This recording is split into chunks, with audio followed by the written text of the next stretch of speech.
यहाँ पर क्या होगा, दो ढीढ़ क्लैंप है, ढीढ़ का मतलब समझते हो हाथ, ठीक है। दो ढीढ़ क्लैंपों के बीच कसे हुए तार को ठंडा करने पर तार में उत्पन्न तनाव, ठीक है। देखो यहाँ पे क्या है, दो ढीढ़ क्लैंपों के बीच कसे हुए तार को ठंडा करने पर तार में उत्पन्न तनाव।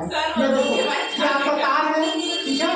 तार क्या होता है, इधर भी ढीढ़ क्लैंप है, इधर भी ढीढ़ क्लैंप है, दोनों जगह से क्या किया, इसको फिक्स किए हैं।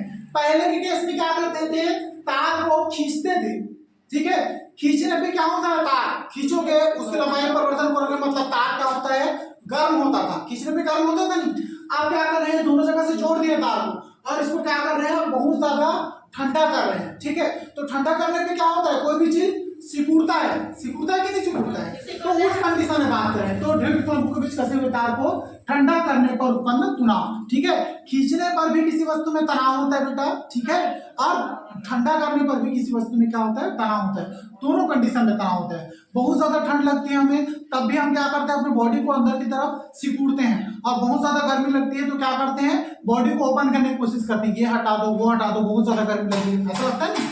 सेम चीजें इसमें भी होता है बेटा, रॉड में, ठीक है। तब की कंडीशन में देखिए, मान लो किसी तार के तार में 30 डिग्री सेल्सियस की कमी करने पर उसकी लंबाई में एल की कमी हो जाती है, ठीक है। इस तार में क्या होता है, 30 डिग्री सेल्सियस की क्या कर रहे हैं, इसका मान के चलो नॉर्मल टेम्परेचर अगर 15 डिग्री सेल्सियस है तो इसके तार के तापमान को हम क्या कर रहे हैं, -30 तक ले जाते हैं, मतलब कि बहुत ज्यादा तक क्या कर रहे हैं, कम कर रहे हैं, ठीक है। तब इसकी जो एक्चुअल लंबाई है ये क्या हो जाती है, कम हो जाती है। जब इसके तार को खींचते थे तो एक्चुअल लंबाई क्या होती थी बेटा, इधर एक्सपेंड होती थी, बढ़ती थी नहीं। आप तार को क्या करें, ठंडा कर रहे हैं तो अपने आप को क्या करेगा, सिकुड़ने का प्रयास करेगा, और हो सकता है इसकी लंबाई कुछ कम हो जाए। और ये जो लंबाई कम हुई इसको हम किससे दर्शाते हैं, स्मॉल एल से दर्शाते हैं। उसमें भी एल से दर्शाते थे, इसमें भी एल से दर्शाते हैं। तो उसकी लंबाई में एल की कमी होती है यदि तार के पदार्थ का रेखीय प्रसार गुणांक अल्फा हो। अब यहाँ पर एक वर्ड आया है रेखीय प्रसार गुणांक, ठीक है। ये आपको देखने को मिलेगा चैप्टर नंबर 12 में, रुद्धोष्म परिवर्तन, यहाँ पे नहीं है, ठीक है।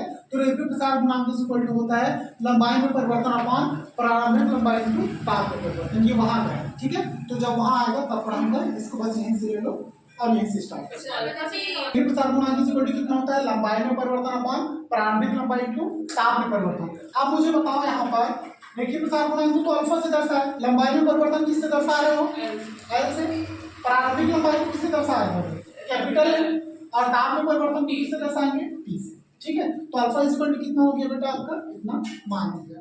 नेक्स्ट स्टेप हो जाएगा, यहाँ पर देखो आप क्या कर रहे हैं, देखो एल बाई एल आप जानते हो, एल बाई एल क्या होता है, विकृति, small L by capital L क्या होता है, विकृति। तो टी को इधर ट्रांसफर कर दो, कर सकते हो नहीं, तो टी को इधर ट्रांसफर करूंगा, यहाँ पर लिख देता हूं मैं L by capital L is equal to alpha T, लिख सकते हैं, ठीक है। अल्फा टी लिख देना, फिर यहाँ पर लिखना विकृति, एल बाई एल को विकृति बोलते हो नहीं, यहाँ पर क्या हो जाएगा, अल्फा टी, विकृति इज इक्वल टू कितना हो गया बेटा आपका, अल्फा टी, नहीं और हम थोड़ा सा हो जाएगा। फिर लिखना किंतु यंग प्रत्यास्था गुणांक,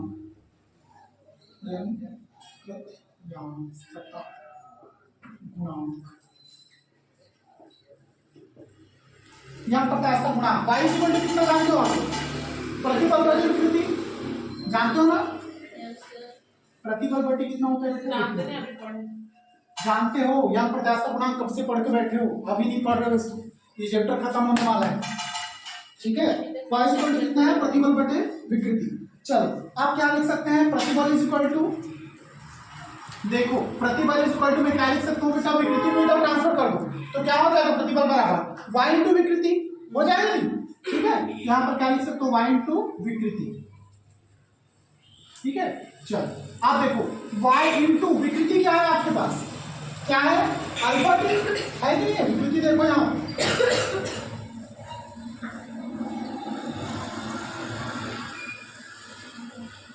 देखो, विकृति इक्वल टू क्या है आपके पास, अल्फा टी है, विकृति का मान यहाँ पर पुट कर दो, ठीक है। तो कितना हो जाएगा यहाँ पर, चलो यहाँ पे हो गया, देखो हो गया। अब एक चीज समझ भी आ रहा होगा, कुछ ऐसा नहीं है कि जो समझ में आ रहा है, ठीक है। बताओ प्रत्यास्था गुणांक y इक्वल टू प्रतिबल बटे विकृति था, उसी में वैल्यू पुट कर दो।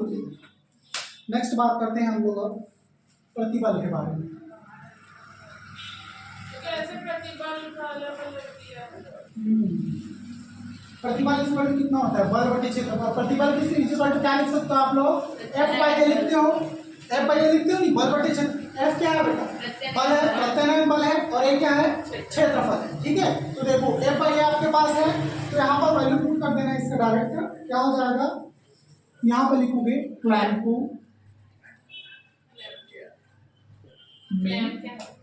देखो सर, आप लोगों को ना ऐसे बड़ी की मात्रा है वैसे दिखता है आपका वो। क्लैंपों में आरोपित बल, देखो बल इज इक्वल टू कितना हो गया, बल F is equal to, F क्या है बेटा, क्लैंपों में आरोपित बल है।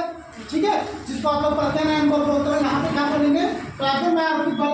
तो एफ इज इक्वल टू कितना हो जाएगा, प्रतिबल इंटू एक हो जाएगा।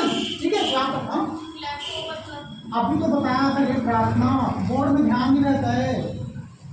बिल्कुल नहीं रहता सर। ये देखो यहाँ पे क्या होता है बेटा, इधर से भी क्लैंप से फिक्स किया, इधर से भी क्लैंप से फिक्स किया। क्लैंप में किसी भी चीज को पकड़ के रखने की चीज होती है, क्लैंप, क्लैंप बोलते हैं ना, क्लैंप से कस दी है। ठीक है, क्लैंप कई चीजों का देखे होंगे, बहुत सारी जगह देखे होंगे, बढ़ाई क्लैंप का इस्तेमाल करते हैं कसने के लिए। कुछ भी चीज को क्लैंप बना सकते हो, कोई जरूरी नहीं है कि फिक्स चीज हो। ठीक है, क्लैंप में क्या होता है, दोनों कोई किसी भी चीज को फिक्स करने के लिए क्लैंप का इस्तेमाल करते हैं, इधर से भी कस दो, इधर से भी कस दो। ठीक है, खासकर बढ़ाई लोग ना एक मशीन लेके आते हैं जिसमें लकड़ी को फिक्स करते हैं, फिर दोनों तरफ से घुमा घुमा के उसको कसते हैं, और कस लेने के बाद उसमें रेंदा वेंदा सब चलाते हैं, आगे वाले सब चलाते हैं। कुछ याद है ना, है ना, हाँ, तो उसको क्लैंप बोलते हैं, दोनों साइड से फिक्स करने, उसको बोलते हैं क्लैंप। चलो एफ इज इक्वल टू क्या हो जाएगा आपका, प्रतिबल का वैल्यू कितना मिला है, वाई अल्फा टी, और ए का वैल्यू क्या हो गया आपका ए। इसको अगर सीधे फॉर्म में लिखें तो मैं क्या लिख सकता हूँ, ए वाई लिखें, वाई लिखेंगे, वाई ए लिखेंगे, वाई ए अल्फा, ये हो गया एक और डेरिवेशन। एक सामने